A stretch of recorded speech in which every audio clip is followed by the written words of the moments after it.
Adding real-world logic to your D&D games is harming your rule of cool moments. The rules exist to gamify and balance the fantasy of being a hero, and part of their intended purpose is to ground that fantasy in a consistent internal logic. When you apply layers of real-world logic to your interpretation of the rules, and the end result is adding limitations and caveats to how those rules function, then the end result for your players is you accidentally sabotaging the experience of your game. The reason is that Rules as Written provides a consistent expectation for the DM and for the players, and so when those expectations are broken, especially when they are creating additional hurdles, it makes the game feel unfair. And you might say, but Brooklyn, what about when breaking the rules lets me do cool stuff? What about Rule of Cool?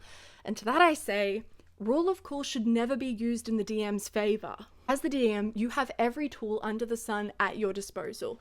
You can homebrew till your heart's content, you can make new mechanics when you're designing monsters, you can design new spells, you can do whatever you want. So when it comes to those moment-to-moment decisions, you shouldn't need to Rule of Cool in your favor.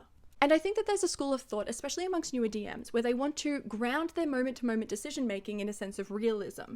But the problem is, you're not telling an average everyday person that they're not allowed to grapple the dragon.